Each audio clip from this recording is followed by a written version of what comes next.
സക്കാത്ത് കൊടുക്കുന്നുണ്ടോ, വയജ്തനിബുൽ കബായിറ, വൻപാപങ്ങൾ ആരുപേക്ഷിക്കുന്നുണ്ടോ, അല്ലാഹുവിന്റെ റസൂല് പറഞ്ഞത് മറന്നു പോകല്ലേ. അല്ലാഹുവിന്റെ ഹബീബ് പറയുകയാണ്, 5 നേരത്തെ നമസ്കാരം കൃത്യമായി നിർവഹിക്കുന്നവൻ, നോമ്പ് പിടിക്കുന്നവന്, സക്കാത്ത് കൊടുക്കുന്നവൻ പോരാ, അവന് ജീവിതത്തിൽ വലിയ പാപങ്ങൾ ചെയ്യാതെ സൂക്ഷിക്കുകയാ. അങ്ങനെയുള്ളവന് മരണപ്പെട്ടു പോയാ ഇല്ലാ ഫുതിഹത് ലഹു അബ്വാബുൽ ജന്ന, സ്വർഗത്തിന്റെ കവാടങ്ങൾ അവന്റെ നേരെ തുറക്കുകയാ. സ്വർഗ കവാടങ്ങൾ തുറക്കപ്പെടുക മാത്രമല്ല, അവനോട് പറയുന്നു ഉദ്ഖുൽ ബിസലാ, നിർഭയത്വത്തോടെ പ്രവേശിച്ചോ, നിർഭയത്വത്തോടെ സ്വർഗത്തിൽ കടന്നോ എന്ന് അവനോട് പറയുമെന്ന് ആദരവായ പ്രവാചകൻ നബി മുഹമ്മദ് മുസ്തഫ. എന്റെ പ്രിയപ്പെട്ട സഹോദരങ്ങളെ, വലിയ പാപങ്ങൾ ഉപേക്ഷിക്കാൻ കഴിയോ? വലിയ പാപങ്ങൾ ഉപേക്ഷിക്കാൻ എനിക്കും നിങ്ങൾക്ക് സാധ്യമാകുമോ? എന്നാൽ തീർച്ച അല്ലാഹു നമ്മുടെ ചെറിയ പാപങ്ങൾ പുറത്തു തരുന്നതാണ്, സംശയമില്ല. പക്ഷേ ഇവിടെ സംശയം തോന്നാ, ഏതാണ് ഉസ്താദേ വലിയ പാപങ്ങൾ? 7 വൻപാപങ്ങളെ പറ്റി അല്ലാഹുവിന്റെ റസൂല് പഠിപ്പിച്ചിട്ടുണ്ടല്ലോ, അല്ലാഹുവിന്റെ ഹബീബ് പറഞ്ഞല്ലോ. ശിർക്ക് മുതൽ എണ്ണിയിട്ട് പഠിപ്പിച്ചിട്ടുണ്ടല്ലോ, അല്ലാഹുവിന്റെ ഹബീബ് പറഞ്ഞല്ലോ. ശിർക്ക് മുതൽ എണ്ണിയിട്ട് യുദ്ധത്തിൽ നിന്ന് പിന്തിരിഞ്ഞു പോകുന്നത് വരെ 7 എണ്ണം അല്ലാഹുവിന്റെ റസൂൽ എണ്ണി പറഞ്ഞപ്പോ 7 വൻപാപങ്ങളിൽ ഏത് വൻപാപം ചെയ്താലും അല്ലാഹു നമുക്ക് പുറത്തു തരില്ല. പക്ഷെ ഏത് പാപം അല്ലാത്തത് ചെയ്താലും പുറത്തു തരുമെന്നാണോ എന്റെ സഹോദരങ്ങളെ അല്ലാഹു പറഞ്ഞത്? വൻപാപങ്ങൾ ചെയ്യാതിരുന്നാലെന്നാണ്. അല്ലാഹുവിന്റെ റസൂൽ 7 വൻപാപങ്ങളെന്ന് ഒരവസരത്തിലാണ് പറഞ്ഞത്. പക്ഷേ വൻപാപങ്ങൾ 7 മാത്രമാണെന്ന് കരുതിപ്പോയോ? അവിടെയാണ് എനിക്കും നിങ്ങൾക്ക് പിഴവ് പറ്റിയത്. നമ്മൾ ധരിച്ചു വെച്ചിരിക്കുന്നത് വൻപാപങ്ങൾ 7 ലോകത്ത് ആകെ 7 എണ്ണമേ ഉള്ളൂ. 8ാമതൊരു പാപം വൻപാപമില്ലെന്ന് കരുതിപ്പോയോ? എന്നാലും മുസ്ലിം ചെറുപ്പക്കാരാ, എന്റെയും നിങ്ങളുടെയും ജീവിതത്തിൽ നമ്മൾ അറിയാതെ ചെയ്തു പോകുന്ന ഒരു തെറ്റുണ്ട്. ആ തെറ്റ് ഞാൻ നിങ്ങളുടെ മുമ്പിൽ ഒന്ന് പറയട്ടെ. അത് വൻപാപമാ, അത് വൻപാപമാ. സബഉൽ മൂബിഖാത്ത് എന്ന ഹദീസിൽ വന്ന 7 വൻപാപങ്ങളിൽ പെട്ടതല്ല. പക്ഷെ അല്ലാഹുവിന്റെ റസൂൽ പല പ്രഭാഷണങ്ങളിൽ, പല സന്ദർഭങ്ങളിൽ, പല ഹദീസുകളിലായി വൻപാപങ്ങളെ എണ്ണിയിട്ടുള്ള ഭീകരമായ തെറ്റുകൾ പ്രത്യേകിച്ച് സഹോദരിമാരെ കാണുന്ന ഒരു തെറ്റുണ്ട്. ഏതാണെന്നറിയോ? ഞാൻ സ്ത്രീകളെ കുറ്റപ്പെടുത്തുന്നതല്ല, സഹോദരിമാരെ ഞാൻ പരിഹസിക്കുന്നതല്ല. അവരുടെ വീട്ടുജോലികൾ ചെയ്യുമ്പോ, അവർ തൊഴിലുകൾ ചെയ്യുമ്പോ അവരുടെ തിരക്കിനിടയിൽ കഴിയാതെ പോകുന്നതാണ് എന്ന് പറഞ്ഞുകൊണ്ട്, എന്ന് ആശ്വാസത്തിന്റെ വാക്ക് പറഞ്ഞുകൊണ്ട് ഒഴിഞ്ഞു നിൽക്കുന്ന ഒരു കാര്യമുണ്ടറിയോ? അല്ലാഹുവിന്റെ റസൂൽ പറയുകയാണ്, മൻ ജമഅ ബൈന സ്വലാത്തൈനി, من جمع بين صلاتين من غير عذر فقد أتى بابا من أبواب الكبائر. മുസ്ലിം ചെറുപ്പക്കാരാ, വാഹനം ഡ്രൈവ് ചെയ്യുന്നവനോട് പറയുകയാ, നീ നിന്റെ പ്രിയപ്പെട്ട പൊന്നുമക്കൾക്ക് ഭക്ഷണം ഉണ്ടാക്കാ. അധ്വാനത്തിന് വേണ്ടി നീ തിരഞ്ഞെടുത്തിട്ടുള്ള ഓട്ടോറിക്ഷയാണോ എന്റെ പൊന്നുമോനെ ചെറുപ്പക്കാരാ? അല്ലാഹു നിനക്ക് ആരോഗ്യം തന്നിട്ടുണ്ട്. നീ ലോഹറിന്റെ സമയത്ത് നിസ്കരിക്കാൻ നിനക്ക് കഴിയുന്നില്ല, നീ ഓട്ടത്തിലാണ്. ഏതെങ്കിലും പള്ളിയിലെ നിസ്കാരത്തിന് വേണ്ടി കയറിയാൽ ഇന്ന് പള്ളികളൊക്കെ പൂട്ടിയിട്ടിരിക്കുകയാണല്ലോ. സെക്രട്ടേറിയറ്റ് തുറക്കുന്നതിന് കുഴപ്പമില്ല, നിയമസഭ തുറക്കുന്നതിന് കുഴപ്പമില്ല, മാളുകൾ തുറക്കുന്നതിന് കുഴപ്പമില്ല, തിയേറ്ററുകൾ തുറക്കുന്നതിന് കുഴപ്പമില്ല, എന്തു തുറക്കുന്നതിന് പ്രശ്നമല്ല. പള്ളികൾ തുറക്കുന്നതിന് നിയന്ത്രണങ്ങൾ വരുന്നു. പോട്ടെ സഹോദരങ്ങളെ, എന്റെ വിഷയം അതല്ല. ഏതെങ്കിലും ഒരു സഹോദരന് നിസ്കരിക്കാൻ പറ്റുന്നില്ല, അവൻ എന്താണ് ചെയ്യുന്നത്? എന്താ ഒരുമിച്ച് കൂട്ടുകയാ. ഭാര്യയുടെ സ്നേഹം കിട്ടാൻ വേണ്ടി പാർസൽ വാങ്ങി കൊടുക്കണ്ട. ഇപ്പൊ അങ്ങനെയാണ്, ഭാര്യയുടെ സ്നേഹം കൂടുതൽ കിട്ടാൻ വേണ്ടി പാർസൽ വാങ്ങി കൊടുക്കും. അങ്ങനെയാണോ? നമ്മൾ കരുതുന്നത് എപ്പോഴും നമ്മുടെ ഭാര്യ ഓർക്കുമെന്നുള്ളതാണ്. പച്ചക്കള്ളമാണത്. നിങ്ങളുടെ ഭാര്യയോട് പാകം ചെയ്യാൻ പറഞ്ഞാൽ ഒരു ദിവസം അവൾ നിങ്ങൾ എത്ര തവണ ഓർക്കുമെന്നറിയോ? മീൻകാരൻ വന്ന് മീൻ കൊണ്ടുവരുന്ന സമയത്ത് ഭർത്താവിനെ ഭാര്യ ഓർക്കുന്നു. ഇന്ന ഇന്ന മീനുകൾ എന്റെ ഭർത്താവിന് ഇഷ്ടമില്ല, ഇന്ന മീനാണെങ്കിൽ എന്റെ ഭർത്താവിന് വലിയ ഇഷ്ടമാണ്, അപ്പൊ നിങ്ങളെ ഓർത്തു, മീൻ വാങ്ങി. അത് കഴിഞ്ഞ് കഴുകി അറുത്ത് അതിനെ ഉപ്പും മുളകും ഒക്കെ ചേർക്കുമ്പോ എന്റെ ഭർത്താവിന് കറി വെക്കുന്നതിനേക്കാൾ ഇഷ്ടം പൊരിക്കുന്നതാണ്. അവിടെയും നിങ്ങളെ ഭാര്യ നിങ്ങളെ ഓർത്തു. അത് കഴിഞ്ഞ് ചട്ടിയിലേക്കിട്ട് എണ്ണയിൽ തിളക്കുമ്പോ കൂടുതൽ കരിഞ്ഞു പോകുന്ന എന്റെ ഭർത്താവിന് ഇഷ്ടമില്ല, പെട്ടെന്ന് എടുത്തേക്കാം. അപ്പോഴും നിങ്ങളുടെ ഭാര്യ നിങ്ങളെ ഓർത്തു. ഇത് നിസാരമായി ഒരു മീൻ ഫ്രൈ, അതിന്റെ കാര്യം മാത്രമാണ് ഞാനൊരു ഉദാഹരണം പറഞ്ഞത്, വിശദീകരിക്കാൻ സമയമില്ല. നിങ്ങൾ എത്ര തവണ ഭാര്യ ഓർത്തു? ഇത് പാർസൽ വാങ്ങിക്കൊണ്ട് കൊടുത്താൽ കിട്ടുവോ? അവളതെല്ലാം കൂടെ വാരി കയറ്റിക്കൊണ്ട് നേരെ കൂർക്കം വലിച്ച് ഉറക്കോ ജോലി. നിങ്ങൾ ഓർക്കൂല. സന്തോഷത്തോടെ കഴിക്കാനും ഉടുക്കാനും ഉണ്ണാനും ഉറങ്ങാനും ഒക്കെ ഉള്ള സംവിധാനങ്ങൾ നഷ്ടപ്പെട്ടു പോകുമ്പോഴാണ് നമ്മുടെ ഹൃദയങ്ങൾ തമ്മിൽ അകന്നുപോയത്. പടച്ചോൻ കാത്തുരക്ഷിക്കട്ടെ. ഏതായിരുന്നാലും സഹോദരിമാരോട് പറയാ, ഇങ്ങനെയൊക്കെ പാകം ചെയ്യുന്നതിനിടയിൽ ലോഹറിന് ബാങ്ക് കേട്ടാൽ എന്ത് ജോലി ഉണ്ടെങ്കിലും നിങ്ങൾ വൃത്തിയുണ്ടോ? കയ്യിലും മീന്റെ നാറ്റുണ്ടെങ്കിൽ കുഴപ്പമൊന്നുമില്ല, നിസ്കാരം സ്വീകരിക്കാതെ ധരിച്ചുകൊണ്ട് തൽബിയത്തിന്റെ മന്ത്രോച്ചാരണത്തോടുകൂടി പരിശുദ്ധമായ ഹറമിൽ പോകുമ്പോഴല്ല അസ്സലാമു അലൈക യാ ഹബീബല്ലാഹ് എന്ന് പറഞ്ഞുകൊണ്ട് പരിശുദ്ധമായ മദീനത്തുൻ നബവിയിലേക്ക് പോകുമ്പോഴല്ല സമ്പത്തിന്റെ 2.5% കാൽക്കുലേഷൻ നടത്തിയിട്ട് പാവപ്പെട്ടവന്റെ അവകാശം വീടുന്ന സകാത്തിന്റെ സന്ദർഭത്തിലല്ല പടച്ചവൻ നമ്മളെ ഏറ്റവും കൂടുതൽ ഇഷ്ടപ്പെടുന്നത്. തൊണ്ട പൊട്ടിക്കീറുന്ന അവസ്ഥയിൽ, ചുണ്ട് വരണ്ടുണങ്ങുന്ന അവസ്ഥയിൽ അള്ളാഹുവിന് വേണ്ടി പ്രഭാതം മുതൽ പ്രദോഷം വരെ പട്ടിണി കിടക്കുന്ന നോമ്പിന്റെ സമയത്തല്ല പടച്ചവൻ നമ്മോട് കൂടുതൽ അടുക്കുന്നത്. ആദരവായ പ്രവാചകൻ പറഞ്ഞു, അഖ്റബുമായ യകൂനുൽ അബ്ദു മിൻ റബ്ബിഹി വഹുവ സാജിദു. നീ സുജൂദിൽ കിടക്കുമ്പോഴാണ് അള്ളാഹു നിന്നോട് ഏറ്റവും കൂടുതൽ അടുക്കുന്നത്, അല്ലേ? ഒരുത്തന്റെ മുമ്പിലും കുനിക്കാത്ത തല, ആരുടെ മുമ്പിലും നമ്മൾ കുനിക്കുവോ? നമ്മുടെ ഏറ്റവും വലിയ ക്വാളിറ്റി എന്താണ്? ഒരുത്തന്റെ മുമ്പിൽ നമ്മുടെ ശിരസ് കുനിക്കൂല.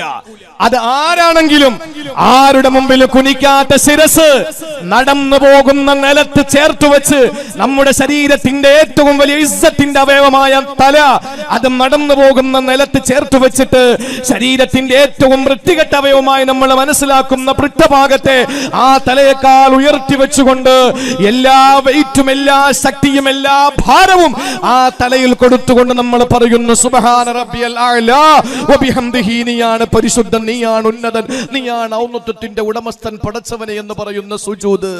ആരുടെ മുമ്പിലും കുനിക്കാത്ത തല അള്ളാഹുവിന് വേണ്ടി നടന്നു പോകുന്ന നിലത്ത് ചേർത്ത് വെക്കുമ്പോ അബുൽ കലാം ആസാദിനോട് ചോദിച്ചില്ലേ, നിങ്ങളുടെ ഇസ്ലാം എന്താ നിങ്ങൾക്ക് തരുന്ന സമ്മാനമെന്ന്? നിങ്ങളുടെ ഇസ്ലാമിന്റെ പ്രത്യേകത എന്താ? ഭീമാപ്പള്ളി ഉറൂസിന് എന്നെ കേൾക്കാൻ വേണ്ടി വന്ന എന്റെ ഹൈന്ദവ ക്രൈസ്തവ സഹോദര സഹോദരിമാരോട് പറയാ, ഞങ്ങളുടെ ഇസ്ലാം, ഞങ്ങളുടെ ദീൻ, ഞങ്ങളുടെ നമസ്കാരം ഞങ്ങൾക്ക് തന്നത് എന്താണെന്നറിയോ? ഈ ഭീമാപ്പള്ളിയിലെ ഏറ്റവും വലിയ കോടീശ്വരൻ ആരാണെന്ന് എനിക്കറിയില്ല, ആരാലും നിങ്ങൾക്കറിയുമല്ലോ. ഈ ഭീമാപ്പള്ളിയിൽ ഏറ്റവും വലിയ കോടീശ്വരൻ അയാൾ നമസ്കാരത്തിന് ഭീമാപ്പള്ളിയിൽ മുത്തുക്കോയ തങ്ങളുടെ ജുമാ നമസ്കാരത്തിന് നേതൃത്വം കൊടുക്കുമ്പോൾ ആ ജുമാ നമസ്കാരം നിർവഹിക്കുന്നതിന് വേണ്ടി വരുമ്പോൾ അദ്ദേഹം കാണുന്നത് മുമ്പിലത്തെ സഫ് ഫുള്ളായി, അദ്ദേഹം പിന്നിലത്തെ സഫിൽ നിൽക്കുന്നു. നോക്കുമ്പോ മുന്നിൽ നിൽക്കുന്നത് ആരെന്നറിയോ? തന്റെ വീട്ടിൽ തന്റെ പോർച്ചിൽ കിടക്കുന്ന കാറ് കഴുകി തരുന്ന ഈ നാട്ടിലെ പാവപ്പെട്ട ഒരു ദരിദ്രനാണ്. എന്റെ വീട്ടിൽ മീൻ വാങ്ങിക്കൊണ്ട് തരുന്ന പാവപ്പെട്ടവനാണ്. എന്താ ഇസ്ലാമിന്റെ പ്രത്യേകത? ആ സെർവന്റ്, ജോലിക്കാരൻ, ഖാദിമ്, വേലക്കാരൻ, തൊഴിലാളി എന്ത് പറഞ്ഞാലും ആ പര്യായങ്ങളിട്ട് കൂട്ടിക്കുഴച്ച് പറഞ്ഞാലും വീട്ടിൽ ഏതെങ്കിലും ഒരു സമ്പന്നന്റെ വീട്ടിൽ ജോലി ചെയ്തിട്ട് അവന്റെ മക്കൾക്ക് ഭക്ഷണം കൊടുക്കുന്ന സാധു കാല് വെച്ചിരിക്കുന്ന സ്ഥലമുണ്ടല്ലോ, അയാൾ സുജൂദിലേക്ക് പോകുമ്പോൾ ആ കാല് വെക്കുന്ന സ്ഥലത്താണ് കോടീശ്വരനായ മുതലാളി അവന്റെ നെറ്റി ചേർത്ത് വെക്കുന്നത്. അബുൽ കലാം ആസാദിനോട് ചോദിച്ചു, നിന്റെ നിസ്കാരം എന്താ നിനക്ക് സമ്മാനിക്കുന്നതെന്ന് ചോദിച്ചപ്പോ പറഞ്ഞു, എന്റെ ഡ്രൈവർ കാല് വെക്കുന്നിടത്ത് ഞാൻ എന്റെ ശിരസ് വെക്കുന്നു എന്ന് പറഞ്ഞ ഭാഷാപിതാവ് അബുൽ കലാം ആസാദ് പഠിപ്പിച്ചു. അല്ലേ എന്റെ പ്രിയപ്പെട്ട സഹോദരങ്ങളെ, നമുക്ക് ഒരുമിച്ച് കൂട്ടാനുള്ള സ്വാതന്ത്ര്യം അല്ലാഹു തന്നിട്ടില്ല, ഒരിക്കലും നമുക്കത് തരില്ല. സുബഹി മുതൽ ഇശാ വരെ നമ്മൾ നമ്മുടെ ഇഷ്ടത്തിന് അങ്ങോട്ടും ഇങ്ങോട്ടും ഖലാക്കാൻ ഒരിക്കലും നമുക്ക് അനുവാദമില്ല. ഇമാം റംലി റഹ്മത്തുള്ളാഹി അലൈഹി ഫിഖ്ഹ് പണ്ഡിതനാണ്, കർമ്മശാസ്ത്ര പണ്ഡിതൻ പറഞ്ഞു, ഒരു മനുഷ്യന്റെ സുബഹി മുതലുള്ള ഇശാ വരെയുള്ള നമസ്കാരം അവന്റെ ജനനം മുതൽ അവന്റെ പരലോകം വരെ സൂചിപ്പിക്കുകയാണ്. അവന്റെ ജനനം മുതൽ പരലോകം വരെ സൂചിപ്പിക്കുകയാണ്. നിങ്ങൾ നോക്ക്, സൂര്യൻ ഉദിച്ചു വരുന്ന സമയത്ത് നമ്മളെ സുബഹി നിസ്കാരം കഴിയും, ഇല്ലേ? ഭീമാപ്പള്ളിയിൽ അങ്ങനെയല്ലേ? സൂര്യൻ ഉദിച്ചാ പിന്നെ നിസ്കാരം ഉണ്ടോ? ഇല്ല. സൂര്യൻ ഉദിച്ചു വരുമ്പോഴേക്ക് സുബഹി നിസ്കാരം കഴിഞ്ഞു. ആ സുബഹി നിസ്കാരം അവന്റെ ജനനത്തെ സൂചിപ്പിക്കുകയാ. ഉദിച്ചു വരുന്ന സൂര്യനെ ഓർമ്മിപ്പിക്കുന്ന അവന്റെ ജനനമാണ്. ഈ സൂര്യൻ നേരെ ഉച്ചയിലെത്തി. നട്ടുച്ചയിലെത്തി, കഠിനമായ ചൂട്, ശരീരമെല്ലാം വിയർക്കുന്നു, രക്തം ഇങ്ങനെ തിളക്കിയാണ്. ഇതാ മനുഷ്യന്റെ യുവത്വത്തെ സൂചിപ്പിക്കുകയാണ്. നല്ല ചോരത്തിളപ്പല്ലേ, വെട്ടിയ 12 കഷണമായി വീണാലും അവൻ കിടന്ന് തുടിക്കും. അവന്റെ യുവത്വം അങ്ങനെയാണ്, അവന്റെ ചെറുപ്പം യുവത്വം എന്ന് പറയുന്നത് ആ രീതിയിലാണ്. അത് ളുഹർ നിസ്കാരത്തിന്റെ സൂചനയാണ്.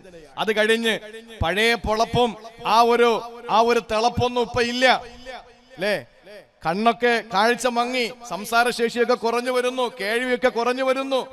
അത് മനുഷ്യന്റെ വാർദ്ധക്യത്തിലേക്ക് എത്തുന്ന സമയമാണ്. അത് അസറാണ് അല്ലെ. സൂര്യൻ ഉച്ചയ്ക്ക് നിന്ന് നേരെ പടിഞ്ഞാറോട്ട് ഇങ്ങനെ വളഞ്ഞ്, പഴയ ചൂടൊന്നും ഇപ്പൊ ഇല്ല. അസറിന് ളുഹറിന്റെ ചൂടില്ലല്ലോ. അപ്പൊ ആ ചൂടൊക്കെ ഒന്ന് കുറഞ്ഞ് ആളുകൾക്ക് വലിയ ചൂടൊന്നും ഇല്ലാത്തൊരു സമയം, ഒരു മങ്ങിയ അവസ്ഥ. ഇത് മനുഷ്യന്റെ അസർ നിസ്കാരം, അത് മനുഷ്യന്റെ വാർദ്ധക്യത്തെ സൂചിപ്പിക്കുന്നു. കുറെ കഴിഞ്ഞാൽ 2 മണിക്കൂർ അങ്ങോട്ട് കഴിയുമ്പോഴേക്ക് സൂര്യൻ അസ്തമിച്ചു. എങ്കിലും ആളുകൾ മുമ്പിൽ നിൽക്കുന്നവരെയൊക്കെ കാണാം. മഗ്‌രിബിന്റെ സമയമായി ബാങ്ക് കൊടുത്തെങ്കിലും മുന്നിൽ നിൽക്കുന്നവരെയൊക്കെ കാണാം. ഇത് മനുഷ്യന്റെ മരണമാണ്, അവൻ അസ്തമിച്ചിരിക്കാൻ. എങ്കിലും ആളുകൾ പറയും, ഓ എങ്ങനെ ഇരുന്ന ആളാ. മഗ്‌രിബിന്റെ സമയത്ത് പരസ്പരം കണ്ടുമുട്ടുന്ന ആളുകളെ തിരിച്ചറിയാൻ പറ്റുന്നത് പോലെ ആളുകൾ മരിച്ചാലും പറയും, ഓ അവൻ ഇന്നലെയും നമ്മോടൊപ്പം ഉണ്ടായിരുന്നു. മരണപ്പെട്ടവർക്കൊക്കെ അള്ളാഹു മഗ്‌ഫിറത്ത് കൊടുക്കട്ടെ.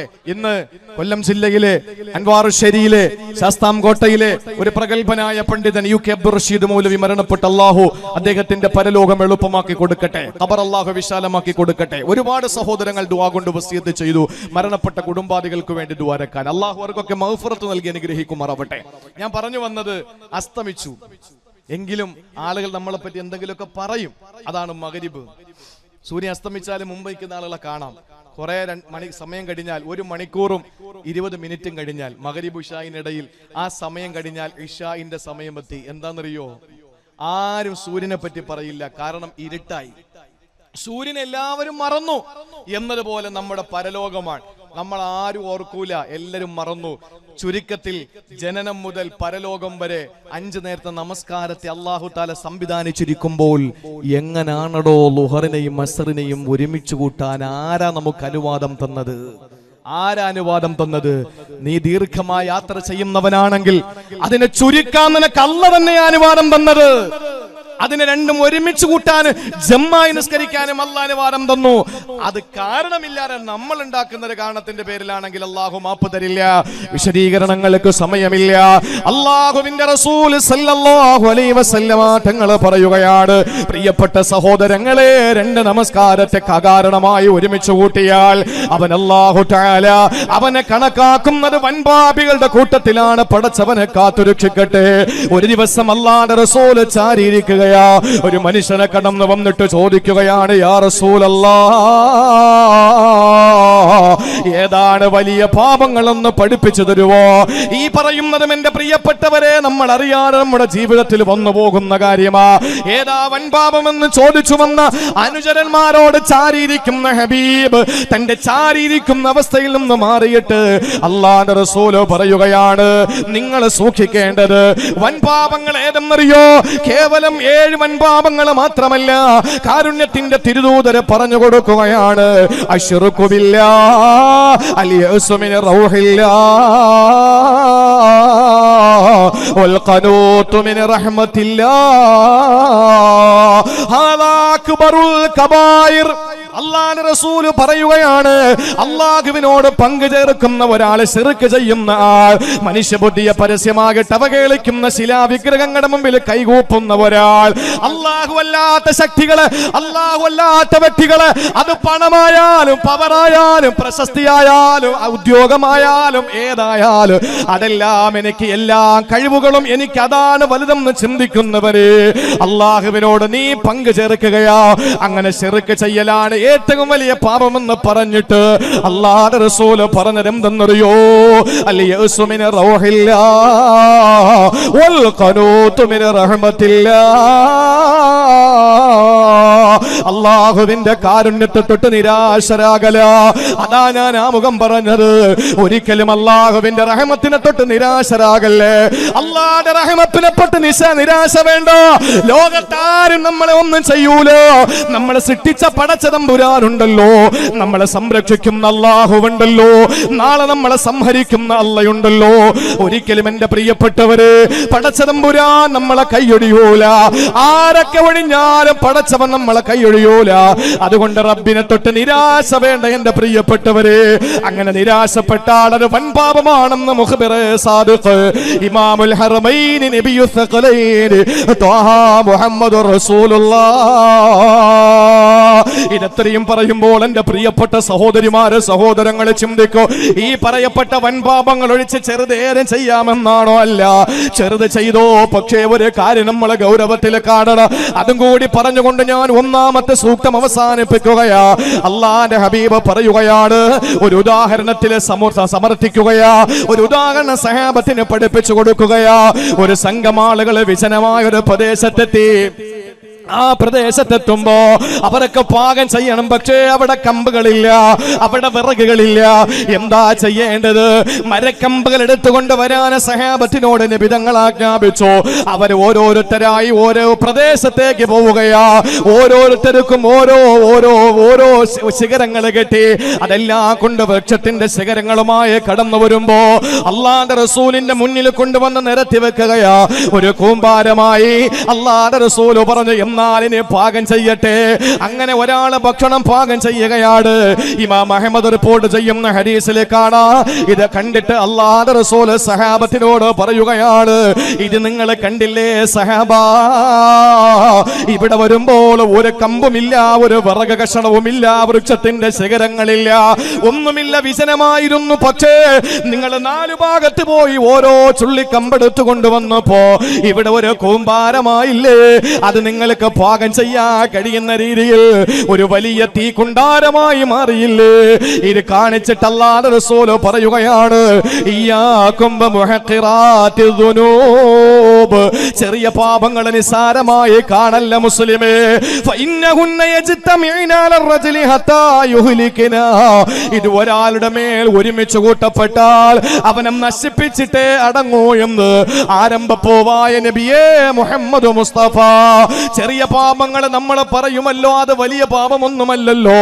ഒരു ചെറിയ തെറ്റല്ലേ, ഒരു ചെറിയ തെറ്റല്ലേ? പ്രിയപ്പെട്ടവരെ ചിന്തിക്കടേ, ഒരു വിശ്വാസി ചെറിയ പാപങ്ങളിൽ നിന്ന് പോലും ശുദ്ധിയായിരിക്കണമെന്ന. എന്താ ഇവിടെ നിങ്ങളെ ഒരുമിച്ച് കൂട്ടിയത്? ഇവിടെ ആർക്കെങ്കിലും ഭൗതിക താല്പര്യങ്ങൾ കൊടുക്കുന്നത് കൊണ്ടാണോ? ഇവിടെ ആർക്കെങ്കിലും ഉദ്യോഗങ്ങൾ കൊടുക്കുന്നത് കൊണ്ടാണോ? ഇവിടെ ആർക്കെങ്കിലും ഭൗതിക താല്പര്യങ്ങൾ സംരക്ഷിക്കപ്പെടുന്നത് കൊണ്ടാണോ? ഇവിടെ ലക്ഷങ്ങൾ ആർക്കെങ്കിലും വീതിച്ചു കൊടുക്കുന്നുണ്ടോ? ഇവിടെ തെങ്ങിൻ തൈ കൊടുക്കുന്നുണ്ടോ? ഇവിടെ കോഴിക്കുഞ്ഞിനെ വിതരണം ചെയ്യുന്നുണ്ടോ? ഇല്ല. പക്ഷേ നിങ്ങൾ എന്തേ ഇവിടെ വന്നത്? കാസർഗോഡ് ജില്ലയിൽ നിന്ന് വന്നവർ ഇവിടെയില്ലേ? മലപ്പുറം ജില്ലയിൽ നിന്ന് വന്നവർ ഇവിടെയില്ലേ? കോഴിക്കോട് ജില്ലയിൽ നിന്ന് വന്നവർ ഇവിടെയില്ലേ? ഏതെല്ലാം ജില്ലകൾ താണ്ടിയിട്ട് ഇവിടെ നിങ്ങൾ വരാനുള്ള കാരണം എന്താ? ഇവിടെ അന്ത്യവിശ്രമം കൊള്ളുന്ന മഹദി ബീമാ ബീവി റഹ്മത്തുള്ളാഹി അലൈഹയുടെ പേരിലല്ലേ? അവരുടെ സീമന്തപുത്രൻ മാഹീൻ അബൂബക്കറിന്റെ പേരിലല്ലേ? എന്റെ പ്രിയപ്പെട്ടവരെ, ഒരു കാര്യം ഞാൻ പറയുകയാ. അവരെങ്ങനാണ് ഈ മർത്തബയിലെത്തിയത്? അവരെങ്ങനാണ് ഈ മഹത്വം കരസ്ഥമാക്കിയത്? അവരെങ്ങനാണ് ഈ അവസ്ഥയിലെത്തപ്പെട്ടത്? നമ്മൾ എന്നും ഉറൂസ് കൊണ്ടാടിയാ മതിയോ? നമ്മൾ അവരെ പോലെ ആകാൻ ശ്രമിക്കണ്ടേ? കഴിഞ്ഞ വർഷം ഇതേ ഉറൂസ് മുബാറക്കിൽ ഇവിടെ നിന്ന് പ്രസംഗിച്ചപ്പോൾ ഞാൻ നിങ്ങളോട് പറഞ്ഞ വിഷയം ഞാൻ ഓർക്കുന്നുണ്ട്. ഒന്നുകൂടി ഞാൻ ആവർത്തിക്കുന്നില്ല. എന്തുകൊണ്ടാണ് ആ മഹദിയായി മാറിയത്? എന്തുകൊണ്ടാണ് നിങ്ങളെ പോലെ വികാരമുള്ള, വിചാരമുള്ള, നിങ്ങളെ പോലെ രൂപലാവണ്യങ്ങളുള്ള, നിങ്ങളെ പോലെ ശരീരപുഷ്ടിയുള്ള, നിങ്ങളെ പോലെ രക്തം ചുടുനിണം ഒഴുകുന്ന, സിരകളിൽ ഒഴുകുന്ന ഒരു സ്ത്രീയല്ലേ? അവരെന്താണ് ഈ പള്ളിയുടെ അകത്തളത്തിൽ, ഈ മഖാമിന്റെ അകത്തളത്തിൽ അന്ത്യവിശ്രമം കൊള്ളുമ്പോൾ എല്ലാവരും ഓടി വന്ന് അവർക്ക് വേണ്ടി ഫാത്തിഹ ഓടി ഇവിടെ തബറുക്കിന് വേണ്ടി ദുആ ചെയ്ത് പിരിയുന്നത് എന്തിന്റെ പേരിലാ സഹോദരങ്ങളെ? ഗവൺമെന്റ് പോലും ഒരു പൊതു അവധിയായി ഭീമാപള്ളി ഉറൂസിനെ മാറ്റിയത് എന്തിന്റെ പേരിലാ? ഇവിടെ നടക്കുന്ന ഈ ഉറൂസ് മുബാറക്കുമായി ബന്ധപ്പെട്ട് എത്ര സ്പെഷ്യൽ ബസ് ബസ്സുകളാ സർവീസ് നടത്തപ്പെടുന്നത്. എത്ര ആളുകളാണ് ഓടി ഒഴുകിക്കൊണ്ടിരിക്കുന്നത്. എന്തിന്റെ പേരിലാണെന്നോ? ഒരു വിലായത്തിന്റെ അത്യുന്നതമായ സോപാനങ്ങൾ എത്തപ്പെട്ടത് കൊണ്ടാ. എന്തുകൊണ്ടാണ് ബീമാ ബീബി റളിയല്ലാഹു അൻഹ ആ അവസ്ഥയിലെത്തിയതെന്നറിയോ? മഹീൻ അബൂബക്കർ തങ്ങൾ ആ അവസ്ഥയിലെത്തിയതെന്തുകൊണ്ടെന്നറിയോ? പ്രിയപ്പെട്ടവരെ, ഒരു ശൈഖാണ്, ഒരു വലിയത്താണ്, ഒരു വലിയാണ് എന്നതിന്റെ പേരിലാണ്. എന്താ വലിയാകാനുള്ള ക്വാളിറ്റി എന്നറിയോ? നിങ്ങൾ നിസ്സാരമായി കാണരുത്. അവിടെ അന്ത്യവിശ്രമം കൊള്ളുന്ന മഹദിയെ നിങ്ങൾ നിസ്സാരമായി കാണല്ലേ. ആരാണ് അവരെന്നറിയോ? അവരുടെ ഒരു ശിഷ്യയാകണമെങ്കിൽ, മഹീൻ അബൂബക്കർ എന്ന പൊന്നുമോന്റെ ഒരു ശിഷ്യനാകണമെങ്കിലുള്ള ക്വാളിറ്റി എന്തെന്നറിയോ? മുറബ്ബിയായ മശായിഖുമാരുടെ, പ്രിയപ്പെട്ട ശൈഖുമാരുടെ മുരീദുമാർക്കുണ്ടാകേണ്ട ക്വാളിഫിക്കേഷൻ എന്തെന്നറിയോ? 12 വർഷക്കാലം, അതായത് ഒരു വ്യാഴവട്ടക്കാലം ചെറിയ പാപങ്ങൾ ചെയ്യാൻ പാടില്ല. ചെറിയ പാപം ആരംഭപൂവായ നബിതങ്ങളോടുള്ള അതിരുവിട്ട അനിർവചനീയമായ അവാച്യമായ അചിന്തനീയമായ അണപൊട്ടി ഒഴുകുന്ന അനുരാഗം, അത് നമ്മളെ സൂചിപ്പിക്കുന്ന ഒരു ആയത്താണ്. എന്താണെന്നറിയോ? അല്ലാഹു പറയുകയാണ്, വലൗ അന്നഹും ഇല്ലലമൂ അൻഫുസഹും ജാഊക ഫസ്തഗ്ഫറുല്ലാഹ് വസ്തഗ്ഫറ ലഹുമുർ റസൂൽ ലവജദുല്ലാഹ തവ്വാബർ റഹീമാ. അല്ലാഹ് പറയുകയാണ്, സഹോദരങ്ങളെ, സൂറത്തുൻ നിസായിൽ 64-ാമത്തെ ആയത്തിൽ അല്ലാഹു പറയുകയാ, വലൗ അന്നഹും ഇല്ലലമൂ അൻഫുസഹും ജാഊക. നബിയെ, തെറ്റുകൾ ചെയ്തിട്ട് അങ്ങയുടെ മുമ്പിൽ അവര് വരുന്നതാണ്. സഹാബാക്കളിൽ ആരെങ്കിലും ഒരു തെറ്റ് ചെയ്തു പോയാൽ അവര് തെറ്റ് ചെയ്തിട്ട് ഓടിയെത്തുന്നത് എവിടെയാണ്? ഇലാ ഹദറത്തി റസൂലില്ലാഹ്. മായിസ് ഇബ്നു മാലിക് അസ്ലമി കടന്നു വന്നില്ലേ റസൂലുള്ളാഹിന്റെ മുമ്പിൽ? ഫാത്തിമ എന്ന പെണ്ണ് കടന്നു വന്നില്ലേ? എത്ര സംഭവങ്ങളാ പ്രിയപ്പെട്ടവരെ. കാരുണ്യത്തിന്റെ തിരുദൂതരുടെ മുമ്പിലേക്ക് ഓടിയെത്തുകയാ. എന്നിട്ട് അവര് ചെയ്യുന്നത് എന്തെന്നറിയോ? അല്ലാഹു പറയുകയാണ്, ഫസ്തഗ്ഫിറുല്ലാഹ്. പടച്ചവനോട് ഇസ്തിഗ്ഫാർ ചൊല്ലുകയാ. അല്ലാഹുവേ, പുറത്തു തരണേ അല്ലാ, എനിക്ക് മാപ്പാക്കണേ അല്ലാ. വസ്തഗ്ഫറ ലഹുമുർ റസൂൽ. ആരംഭപൂവായ നബിതങ്ങൾ അവർക്ക് വേണ്ടി പൊറുക്കലിനെ ചോദിക്കുകയാ. അവര് സ്വന്തം ചെയ്ത തെറ്റ്, അവര് ജീവിതത്തിൽ ചെയ്തു പോയ തെറ്റ് അല്ലാഹുവിന്റെ മുമ്പിൽ വന്ന് ഏറ്റുപറയാ. അവര് ഭൗതിക ലോകത്ത് അല്ലാഹുവിന്റെ ഹബീബിന്റെ സമക്ഷത്തിലെത്തുകയാ. എന്നിട്ട് അവിടെ നിന്നുകൊണ്ട് പടച്ചവനോട് അവരെ പരാതി ബോധിപ്പിക്കുകയാ. ഭീമാ പള്ളിയിൽ വന്നാലും നമ്മൾ അങ്ങനെയല്ലേ? ആ ഭീമാ ബീബി റളിയല്ലാഹു തആല അൻഹയുടെ ചാരത്തെത്തുമ്പോൾ നമ്മൾ ആരോടാ ചോദിക്കുന്നത്? അല്ലാഹുവേ, നിന്റെ ഇഷ്ടപ്പെട്ട ഒരു മഹരി കിടക്കുകയാണ്, അല്ലാഹുവേ നീ എനിക്ക് പുറത്തു താ അല്ലാ എന്ന് നമ്മൾ ആത്മാർത്ഥമായി ദ്വാരക്കുമ്പോ, പ്രിയപ്പെട്ടവരെ, അല്ലാഹുവിന്റെ റസൂലിന്റെ മുന്നിൽ വന്നു അല്ലാഹുവിന്റെ ഹബീബിനോട് അവര് ചെയ്ത തെറ്റുകളെല്ലാം പറയുമ്പോ അല്ലാഹുവിന്റെ ഹബീബ് പറയുന്നു, അല്ലാഹുവോട് പൊറുക്കലിനെ തേടുക. ആ സമയത്ത് ഫസ്തഗ്ഫിറുല്ലാഹ്, അവര് പടച്ചവനോട് പൊറുക്കലിനെ തേടുകയാ. ഫസ്തഗ്ഫറ ലഹുമുർ റസൂൽ. അല്ലാഹുവിന്റെ ഹബീബ് അവർക്ക് വേണ്ടി ദുആ ചെയ്യുകയാ, പൊറുക്കലിനെ ചോദിക്കുകയാ. എന്നാ ലവജദുല്ലാഹ തവ്വാബർ റഹീമാ. അല്ലാഹുവിന്റെ ഖുർആൻ സൂറത്തുൻ നിസാ പറയുകയാ. ഇബ്നു മസ്ഊദ് തങ്ങൾ പറയുന്നു, എനിക്ക് ഏറ്റവും ഇഷ്ടപ്പെട്ട രണ്ടാമത്തെ ആയത്ത്, എനിക്ക് സമാധാനം തരുന്ന രണ്ടാമത്തെ ആയത്ത്, നിങ്ങൾക്ക് അല്ലാഹു പുറത്തു തരുന്നതായി എത്തിക്കാൻ കഴിയുമെന്ന. ഒരു തെറ്റ് ചെയ്തു പോയാ മുത്തുനബിയുടെ ചാരത്ത് നിന്ന് നബിയെ എനിക്ക് വേണ്ടി ഒന്ന് ദ്വാരക്കണേ എന്ന് പറയുമ്പോ അല്ലാഹുവിന്റെ റസൂൽ ദുആ ചെയ്യുകയാണ്. അല്ലാഹു ആ ദുആ സ്വീകരിക്കുകയാ. എന്റെ പ്രിയപ്പെട്ടവരെ, വികാരത്തോട് രോമാഞ്ചത്തോട് നമുക്ക് കേൾക്കാൻ പറ്റുന്നു. അല്ലാഹുവിന്റെ ഹബീബിന്റെ പദവിയാ, ലോകത്തിന്റെ മുത്തിന്റെ മഹത്വമാണ്.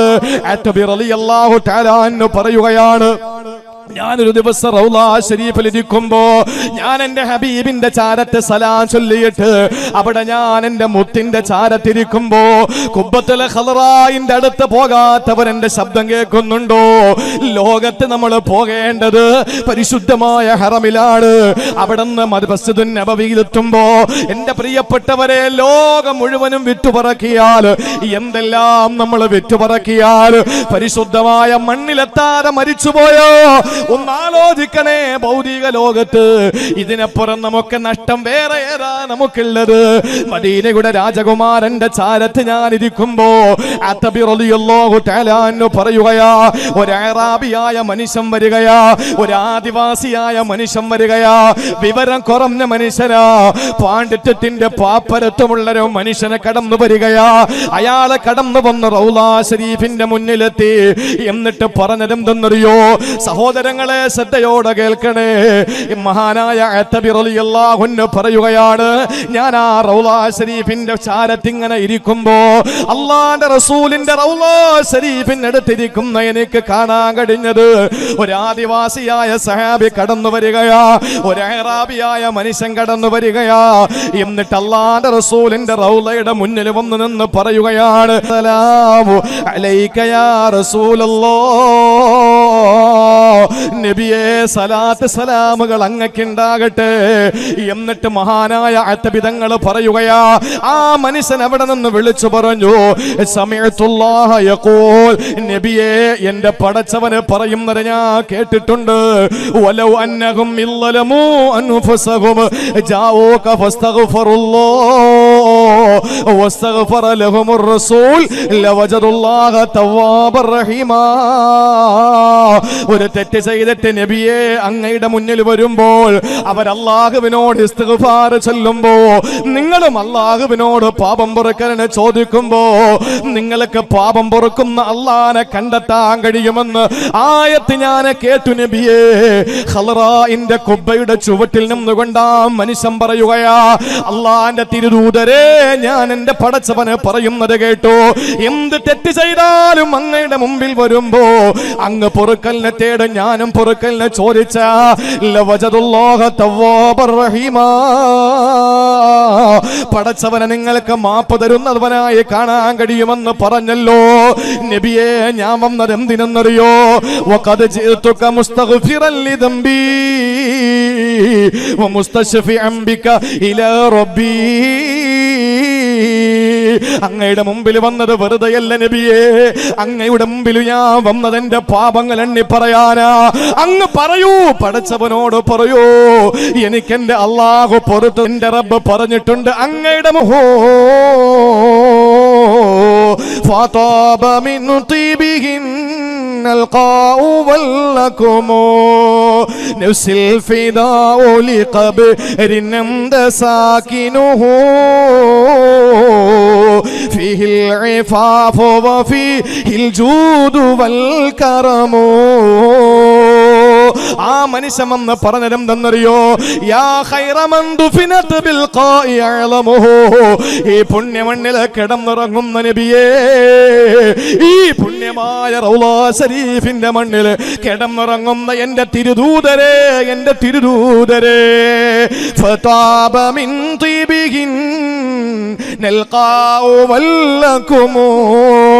ഇവിടത്തെ മലമ്പ്രദേശങ്ങളോ, ഇവിടത്തെ മാമലകളും, ഇവിടത്തെ വനങ്ങളും, ഇവിടത്തെ മരുഭൂമിയുമല്ല, ഇവിടത്തെ പോറക്കൂട്ടങ്ങളല്ല, നബിയെ അങ്ങ് കിടക്കുന്നു എന്ന കാരണത്താൽ പരിമളമുള്ളതായി, അങ്ങ് കിടക്കുന്നതറിഞ്ഞുകൊണ്ട് പരിശുദ്ധിയുള്ളതായി, കാരുണ്യത്തിന്റെ തിരുദൂതരുടെ ശരീരം മണ്ണോട് ഒട്ടിക്കിടക്കുമ്പോൾ ആ മണ്ണിനൊരു പരിമളമില്ലേ സഹോദരാ? 2-3 കൊല്ലങ്ങൾക്ക് മുമ്പ് വരെ ഉഹദ് മലയുടെ ഭാഗത്ത്, ഉഹദിന്റെ ഭാഗത്ത് സഹോദരങ്ങളെ ഒരു ചെറിയ ഒരു ഗുഹ ഉണ്ടായിരുന്നത്രേ. ഞാൻ പോയിട്ടുണ്ട്, പക്ഷേ ഹതഭാഗ്യനാണ്, കാണാൻ കഴിഞ്ഞിട്ടില്ല.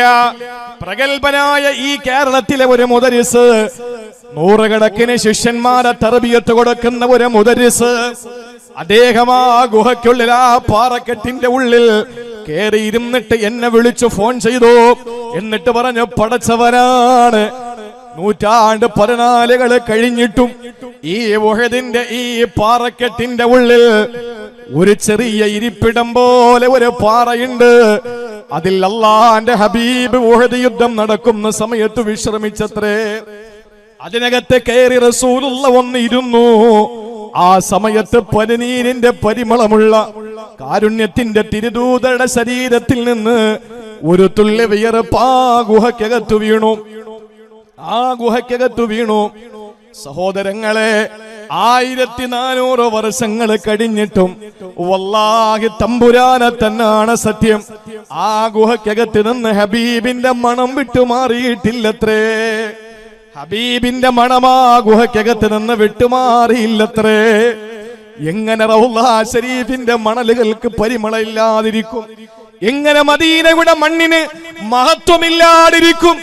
ആരെന്തോ പറഞ്ഞോട്ടെ, ലോകത്ത് നമ്മുടെ ഹബീബിന് ഏത് വർഗീയതയുടെ നിറം ചാത്തി കിട്ടി എന്തോ പറഞ്ഞോട്ടെ, ഫിദാക ഹബീബ ഉമ്മി യാ റസൂലല്ലാഹ്, ഞങ്ങളുടെ വാപ്പയെ ഞങ്ങളുടെ ഉമ്മയെ ദണ്ണം വെക്കുകയാ നബിയേ, ഞങ്ങളുടെ ശരീരത്തെ അങ്ങക്ക് സമർപ്പിക്കുകയാ നബിയേ, ഞങ്ങളുടെ ജീവൻ വേണോ, ഞങ്ങളുടെ രക്തം വേണോ, ഞങ്ങളുടെ എന്ത് വേണോ നബിയെ അങ്ങക്ക് സമർപ്പിക്കാൻ ഞങ്ങൾ പൊരുത്തിയെടുത്തിരിക്കുകയാ.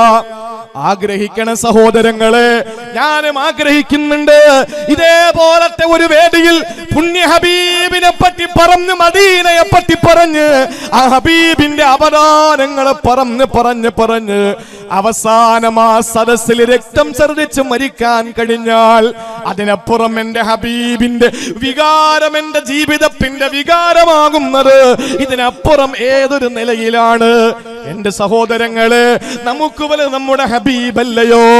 ലോകത്താരും എന്തു പറഞ്ഞോട്ടെ, എന്തു പറഞ്ഞാലും ഇല്ല, എന്റെ ഹബീബിനപ്പുറം എനിക്കൊന്നുമില്ല. ഏതൊക്കെ കുൽസിത ശ്രമങ്ങളിലൂടെ ഈ സമുദായത്തെ ഹറാമ് തീറ്റിക്കാൻ ശ്രമിച്ചാലും ഇല്ല, ഹലാലല്ലാത്തതൊന്നും ഞങ്ങൾ കഴിക്കൂല, ഹലാലല്ലാത്തതൊന്നും ഞങ്ങൾ കഴിക്കൂല. അത് വ്യക്തമായി, അത് മുസ്ലിമിന്റെ കടയാണെങ്കിൽ പോലും ഇത് ഹലാലാണോ എന്ന് ചോദിച്ചിട്ട് ഞങ്ങളുടെ തൊണ്ടയ്ക്ക് താഴെ ശരീരത്തിലേക്ക് ഭക്ഷണം ഇറങ്ങൂ. ഞങ്ങളുടെ ജീവിതം ഞങ്ങളുടെ ഹബീബാണ്. ഒരാദിവാസി പറയുന്നു, നബിയേ അങ്ങ് കിടക്കുന്ന മണ്ണിൽ ഞാൻ വന്നിട്ട് പറയുന്നു, ഖൈറായ നബിയേ, 4 ഭാഗത്തും അങ്ങയുടെ ശരീരത്തോടൊട്ടിക്കിടക്കുന്ന മണ്ണിന്റെ പരിമളമുള്ള മണ്ണിന്റെ ഉടമസ്ഥനെ, അങ്ങയുടെ മുമ്പിൽ ഞാൻ വന്നിരിക്കുകയാ. നഫ്സിൽ ഫിദാഉ ലിഖബരിൻ അൻത സാകിനുഹു ഫീഹിൽ ഇഫാഹു വഫീഹിൽ ജൂദു വൽ കറമു. നബിയേ, ഈ ഖബറിൽ നിന്നാണ് ലോകത്ത് ഔദാര്യം ഒഴുകുന്നത്. ഈ ഖബറിൽ നിന്നാണ് ലോകത്ത് മുഴുവനും വിനയവും ലോകത്ത് മുഴുവനും കാരുണ്യവും പരക്കുന്നത്. ഈ ഖബറിടത്തിൽ നിന്നാണ്, ഈ റൗളയിൽ നിന്നാണ്, ഈ മണ്ണിൽ നിന്നാണ് ലോകത്ത് ജൂദും കറമുമെല്ലാം ഒഴുകുന്നത്. നബിയേ, ഞാൻ ഇവിടെ വരാതെ പിന്നെ ഏത് ലോകത്ത് പോകാനാ? എന്റെ പടച്ചവൻ പറഞ്ഞിട്ടുണ്ട്, ഇവിടെ വന്ന് ചോദിച്ചാൽ അള്ളാഹു പൊറുത്തു തരുമെന്ന്. അള്ളാഹുവിനോട് പൊറുക്കലിനെ തേടണം. അതുപോലെ അള്ളാന്റെ റസൂലും നമുക്ക് വേണ്ടി പടച്ചവനോട് പൊറുക്കലിനെ തേടും.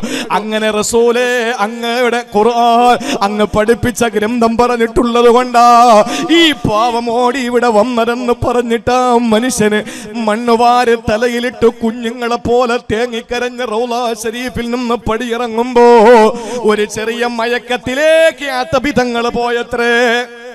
അത്തബി റളിയല്ലാഹു അൻഹു പറയുന്നു, ഞാനൊരു ചെറിയ മയക്കത്തിലേക്ക് പോയി. അങ്ങനെ ഞാൻ മയങ്ങി കിടക്കുമ്പോൾ എന്റെ മുന്നിലതാ ആരംഭപ്പോവായ നബി തങ്ങളെ കിനാവില് വരികയാ. കിനാവ് കാണണ്ടേ സഹോദരാ? അല്ലാഹുവിന്റെ റസൂല് കിനാവിൽ വന്നിട്ട്, കനവിൽ വന്നിട്ട് പറയുകയാണ്, സഹോദരങ്ങളെ ചിന്തിക്കണേ, യാ തബി അൽഹിഖൽ ഇറാബിയ, അത്തബിയെ ഓടിച്ചല്ല ഇറാബിയുടെ പിന്നാലെ പോ, എന്നിട്ട് ഫബശ്ശിറുഹു, എന്നിട്ട് അദ്ദേഹത്തോട് പറയണം, ഇന്നല്ലാഹ ഖദ് ഗഫറ ലഹു, അല്ലാഹ് പുറത്തു കൊടുത്തു എന്ന് പറയൂ അത്തബി. ഇത് തഫ്സീർ ഇബ്നു കസീറിൽ കാണാ. സഹോദരങ്ങളെ, അത്തബി തങ്ങൾ പറയുകയാണ്, ഞാൻ ഞെട്ടി ഉണർന്നു. എഴുന്നേക്കുമ്പോ അത്തബി അവിടെ നിന്ന് നടന്നു പോവുകയാ. ഞാൻ ഓടി, അത്തബി പറയുന്നു, ആ അയറാബി നടന്നു പോവുകയാ. ഞാൻ ഓടി ചെന്ന് പിന്നാലെ ചെന്നിട്ട് പറഞ്ഞു, ബശറ റസൂലുള്ളാഹ് അന്നല്ലാഹ ഖദ ഗഫറ ലക, അല്ലാഹ് നിങ്ങൾക്ക് പുറത്തു തന്നിരിക്കുകയാ. അതുകൊണ്ട് അതുകൊണ്ട് സന്തോഷ വർത്തമാനം നിങ്ങളെ അറിയിക്കാൻ വേണ്ടി വന്നതാണ് എന്ന് പറഞ്ഞു മഹാനായ പ്രവാചകൻ അത്തബി എന്ന തന്റെ അനുചരനെ പറഞ്ഞു വിട്ടെങ്കിൽ കനവിലും അല്ലാഹുവിന്റെ ഹബീബാണ്, നിലവിലും അല്ലാഹുവിന്റെ ഹബീബാണ്. അതുകൊണ്ട് സഹോദരങ്ങളെ, പ്രതീക്ഷയുടെ ആയത്ത് രണ്ടാമത്തേത് അതാണ്. ജീവിച്ചിരിക്കുമ്പോ അള്ളാന്റെ ഹബീബ് സല്ലല്ലാഹു അലൈഹി വസല്ലം തങ്ങളുടെ മുന്നിൽ വന്നിട്ട് എല്ലാവരും പറയും, നബിയെ ഞാൻ തെറ്റ് ചെയ്തു പോയി. എത്ര സംഭവങ്ങളാ. റവാഹുൽ ബുഖാരി മുഹമ്മദ് ബിൻ ഇസ്മായിൽ അൽ ബുഖാരി റളിയല്ലാഹു അൻഹുവിന്റെ സ്വഹീഹുൽ ബുഖാരിയിൽ മാഇസ് ബിൻ മാലിക്കുൽ അസ്ലമിയുടെ സംഭവം എടുത്തിട്ടുണ്ട്. എന്താ വേണ്ടത്? എന്റെ പ്രിയപ്പെട്ടവരെ, പ്രതീക്ഷയുടെ രണ്ടാമത്തെ ആയത്ത്. ഇതിനെ ഒരു ഇർസാദ് ഉണ്ട് എന്ന് പറഞ്ഞാൽ ഒരു സൂചനയുണ്ട്. ഒരു സൂചനയുണ്ട്. എന്താണെന്നറിയോ? എന്തെങ്കിലുമൊക്കെ തെറ്റ് നമ്മുടെ ജീവിതത്തിൽ സംഭവിച്ചു പോയാൽ മഹാന്മാരോട് ദുആ ചെയ്യാൻ വേണ്ടി നമ്മൾ പറയണം. പ്രത്യേകിച്ച് സാദാത്യങ്ങളോട്, സയ്യിദുമാരോട്. അള്ളാഹു അനുഗ്രഹിച്ച് ഭീമാ പള്ളിക്ക് ഒരു ഇമാമിനെ അള്ളാഹു നൽകിയിട്ടുണ്ട്. സയ്യിദാണ്. അള്ളാഹു ദീർഘായുസ്സും ആരോഗ്യം നൽകി അനുഗ്രഹിക്കുമാറാവട്ടെ. എന്റെ കൂടപ്പറപ്പുകളായ എന്റെ ഉമ്മയുടെ ഉദരത്തിൽ പ്രസവിക്കപ്പെട്ടില്ല എന്ന ഒറ്റ കുറവ് മാത്രമേ ഉള്ളൂ, അല്ലെങ്കിൽ ഒറ്റ വിഷയം മാത്രമേ ഉള്ളൂ. അങ്ങനെ ഞാൻ ജീവന് തുല്യം സ്നേഹിക്കുന്ന കൂടപ്പുറപ്പുകളായ സയ്യിദുമാർ ഈ പരിസരത്ത് ഒരുപാടുണ്ട്. ഞാൻ എൻ്റെ പ്രിയപ്പെട്ടവരോട് പറയുകയാണ്, അള്ളാന്റെ ഹബീബിന്റെ കുടുംബത്തിൽപ്പെട്ടവരോട്, മഹാന്മാരായ ദുആക്ക് ഇജാബത്തുള്ള അങ്ങനെയുള്ള ആളുകളൊക്കെ ഇപ്പോഴും നമ്മുടെ നാട്ടിൽ ജീവിച്ചിരിപ്പുണ്ട്. ഇപ്പോഴും നമ്മുടെ ഈ നാട്ടിൽ എന്ന് പറഞ്ഞാൽ നമ്മുടെ മലയാളം മണ്ണിൽ ജീവിച്ചിരിപ്പുണ്ട്. ജീവിതത്തിൽ ഒരു കറാഹത്ത് പോലും ചെയ്യാത്ത അള്ളാഹു നമുക്ക് ജീവിതത്തിൽ സൂക്ഷ്മത പാലിക്കാനുള്ള തൗഫീക്ക് നൽകി അനുഗ്രഹിക്കുമാറാവട്ടെ. എത്ര ചോദിച്ചാലും അള്ളാഹു തരുന്നില്ല. കാരണം എന്താ? ലോണെടുത്ത വീട്ടിലാ കിടക്കുന്നത്. എത്ര ദുആ ചെയ്താലും പടച്ചോൻ സ്വീകരിക്കുന്നില്ല. സീസിയിട്ട വണ്ടിയിലാ ചീറിപ്പായിന്നേ, അല്ലേ? ഒറ്റിയുള്ള വീട്ടിലാ കിടക്കുന്നത്. ചില ഉടായ്പ തരികിട ഈ തേക്കല് പരിപാടികളൊക്കെ ഉണ്ട്. 5 ലക്ഷം രൂപ ഒറ്റി. പക്ഷെ അത് ഹറാമല്ലേ? അതൊരു കാര്യം ചെയ്യാം, മാസം ഒരു എഗ്രിമെന്റ് വെക്കി 50 രൂപ വാടകയ്ക്ക്. ഇത് ആരുടെ? ഇന്നഹും യക്കീദൂന കൈദ. ഈ ഉടായ്പ പടച്ചോനടുത്ത് വേണ്ട. അള്ളാഹ്ക്ക് നന്നായിട്ടറിയാം. ഇത് ആർക്ക് കാണിക്കാനാ? പിന്നെ അള്ളാഹുവിനോട് പൊറുക്കലിനെ ചോദിക്കുക. അള്ളാഹു പുറത്ത് തന്നാൽ നമ്മൾ രക്ഷപ്പെട്ടു. അള്ളാഹു പുറത്തു തരട്ടെ. തിരുവനന്തപുരത്തെ സംബന്ധിച്ചിടത്തോളം അനന്തപുരിയിലൊക്കെയാ താമസിക്കുന്നത്. അതൊക്കെ ശരിയാ. വലതുഭാഗത്ത് കടല്, ഇടതുഭാഗത്ത് മാള്, മുന്നില് മണല്, പിന്നില് വലിയ വലിയ ദേശീയ പാത, ഇതൊക്കെ ഉണ്ട്. പക്ഷേ 90% ആളുകളും വാടകയ്ക്കാണ്. അള്ളാഹു വീടില്ലാത്തവർക്ക് ഒരു 1 സെന്റില് ഒരു വീട് ഞാൻ കണ്ട്. 1 സെന്റിൽ ഒരു വീട്. ആ വീട്ട് ഗൃഹനാഥൻ ഈ സദസ്സിൽ വാഴ കേൾക്കുന്നുണ്ട്. 1 സെന്റില് ലൈറ്റ് ഹൗസ് കയറും പോലെയാണ് ആദ്യത്തെ നിലയിൽ നിന്ന് രണ്ടാമത്തെ നിലയിലേക്ക് കയറുന്നത്. പക്ഷെ എങ്കിലും 1 സെന്റില് മനോഹരമായൊരു വീട്. അള്ളാഹു 1 സെന്റ് മണ്ണെങ്കിലും അള്ളാഹു തരട്ടെ. എന്നിട്ട് ആരും ഇറക്കി വിടാത്ത. അതാ ഇന്ന് നമ്മുടെ ഭീമാപ്പള്ളി ഉറൂസിന്റെ പരസ്യം നമ്മുടെ പേജിൽ ചെയ്തിരിക്കുമ്പോ ഞാൻ രാവിലെ വായിച്ചതാണ്.